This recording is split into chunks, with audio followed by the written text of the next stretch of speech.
¿Cuál es la mejor distro de Linux? Esa es la pregunta que no hay que hacer. ¿Por qué? Porque no hay una respuesta directa. Y lo único que te va a llevar es una espiral de opiniones, de gente decir, che, para mí esta es la mejor, tenés que usar Arch, tenés que usar Ubuntu, tenés que usar Debian, tenés que usar... Es una espiral que no está buena. Hoy vamos a hablar de un poco en profundidad por qué tenemos tantas opciones, que en sí es algo bueno, pero genera mucha confusión, y por qué te recomendaría dejar de saltar de una distro a otra y que te quedes un poco con la que estés. Si ya estás cómodo y tenés, no es necesario que cambies. Vamos a ver, ¿no? Cada distro que hay de Linux es en su manera diferente. ¿Por qué se da esto? Por como es Linux, tenemos la posibilidad de que cualquiera puede agarrar una distro existente o el mismo core de Linux y armar su propia versión. Y cada una de estas versiones la llamamos distro, ¿no? De distribuciones, por cómo se va a ser distribuida. En esto surgen algunos nombres raros, como por ejemplo Hannah Montana Linux. Sí, tranquilamente vos podés agarrar a Messi, agarrar Ubuntu, decir, ok, el fondo de pantalla ahora es Messi y ahora lo llamo Messi Linux. Y es totalmente válido, vos lo podés distribuir, mientras que tengas los derechos de Messi, eso ya es otra cosa. Pero te permite eso como funciona Linux, que cada uno le dé su vuelta a una distro existente y que le dé su propio toque, su propio estilo y que lo comparta con los demás. Entonces, por esto hay tantas. Por esto hay tantas versiones y tantas que vamos a encontrar. Las más conocidas que tenemos van a ser Debian, que seguro la escucharon, si no, la pueden googlear. Y voy a hacer foco en Debian, Ubuntu, que es el hijo de Debian, vamos a decirle, Arch, que es muy conocida por I use Arch by the way, y algunas otras menciones. Pero en esto, cuando hablamos de distro, a mí me gusta enfocar en dos aspectos principalmente. El primero es el ambiente de escritorio, que sea esto lo visual. Esto es con lo primero que nos vamos a encontrar cuando abrimos la distro. Y ese era uno de los factores que a mí me pasaba cuando empecé. Decías, uy, mira, me gusta esta distro. Y uno viniendo de por ahí elementos como Windows, pensabas, ok, che, quiero todo esto otro diferente, seguramente tengo que reinstalar. Y así hice todo un pasaje, particularmente en el universo de las distros de Ubuntu, que tenés Ubuntu, que en su tiempo cuando arranqué venía con Unity, hoy por hoy viene con Genome, pero tenemos Kubuntu, que viene con KDE.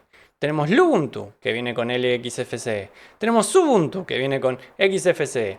Y todos estos nombres que son distintas versiones del escritorio, ¿no? Que cómo se va a ver, cómo se van a ver las ventanas y demás. Y de vuelta, ¿por qué hay tantos? Porque se puede. Porque cada uno dice, che, a mí me gusta más este estilo simplista, a mí me gusta más este estilo con animaciones, me gusta este estilo más con transparencia. Y entonces así surgen un montón. Pero un dato particular es que atrás todas esas distros son lo mismo. Y uno incluso puede agarrar el Ubuntu base y cambiarle. ¿Querés que tenga KDE? Podés. ¿Querés ponerle LXF? Podés. ¿Querés tener todos juntos? Ir cambiando día a día? También podés. Así que si tu razón es simplemente visual, no, ya no es necesario. Podés googlearlo, podés buscarlo en cada distro, todo, y ver cómo se instalan los paquetes. Porque es eso, simplemente es un programa que vas a instalar y que se va a ejecutar primero cuando inicia sesión. Ya sacado ese, vamos al otro aspecto importante de una distro, que es un manejador de paquetes o package manager. Esta es la manera donde vamos a instalar más fácil los programas que vamos a querer correr.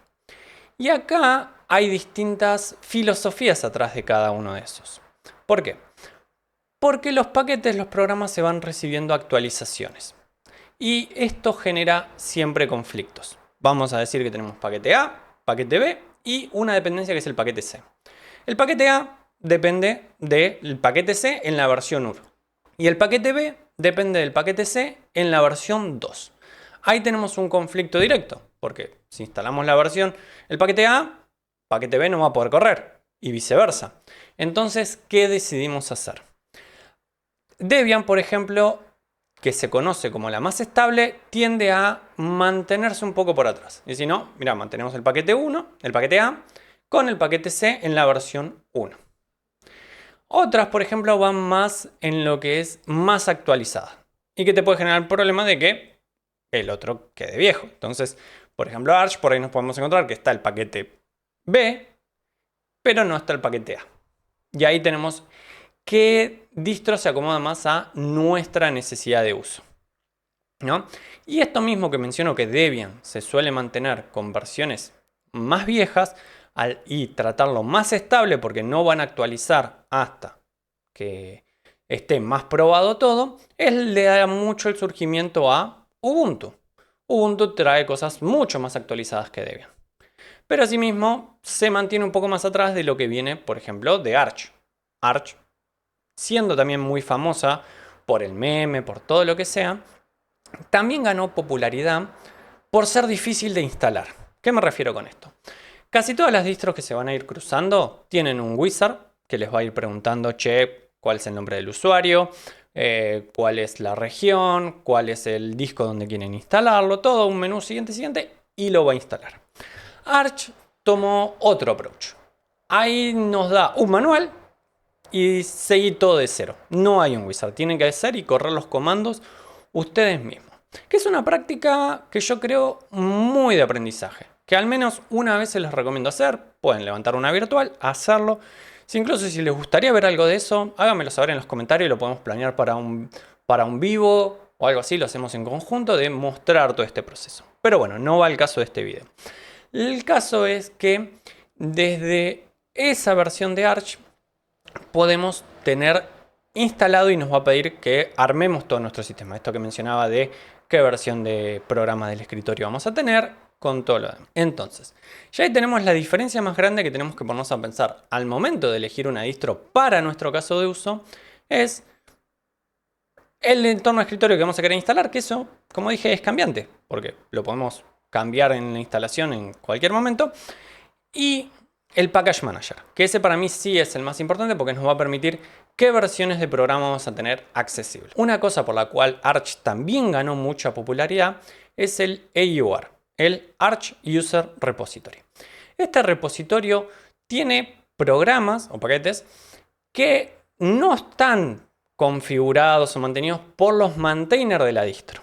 Estos son de usuarios de Arch que dijeron, che, yo necesitaba este programa, arme este script, acá está para que otros usuarios también lo puedan usar. Y también de esta mano viene algo también muy conocido que es, che, Arch es muy fácil de romper.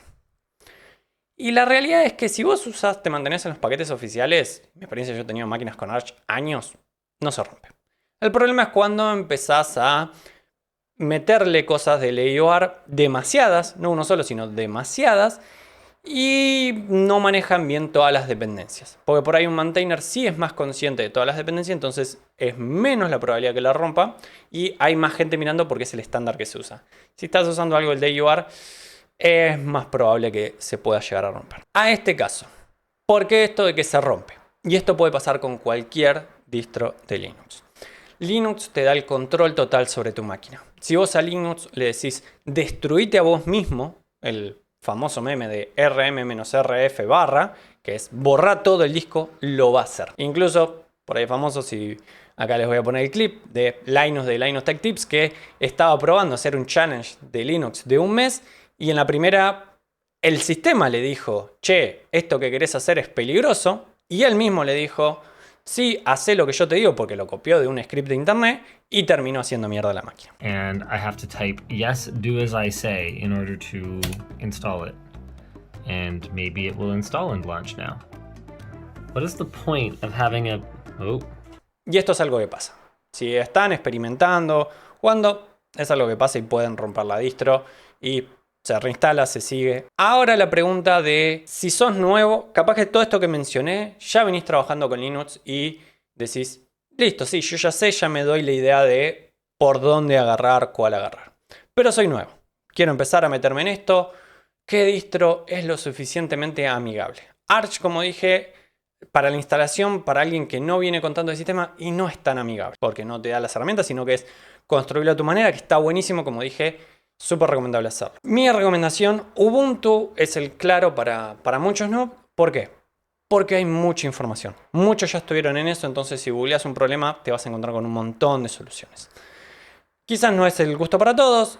A mí también en lo personal me gusta Mint, Linux Mint, que es también muy recomendable y está basada en cosas de Ubuntu o de Debian. Así que esa sería para el noob. Después pueden ir experimentando, pero no se centren siempre en el distro hopping, saltar cada fin de semana. Lo he estado ahí, es simplemente un agujero de pérdida de tiempo. Puedes aprender un poco, pero llega un punto que ya no estás aprendiendo nada. Es simplemente la satisfacción de sentir que estás haciendo algo. Esa es mi perspectiva con eso, así que no lo recomiendo. Quédense con la distro que tienen si les está funcionando bien, si tiene los programas que ustedes necesitan y si cumple la función. Porque no deja de ser eso. Es una herramienta que les permite hacer lo que ustedes necesitan hacer. Y hablando de esto de qué necesitan hacer, me gustaría hacer unas menciones especiales en distros particulares que conozco. Por ejemplo, Kali Linux. Esta es la tan famosa distro para hackers. ¿Por qué?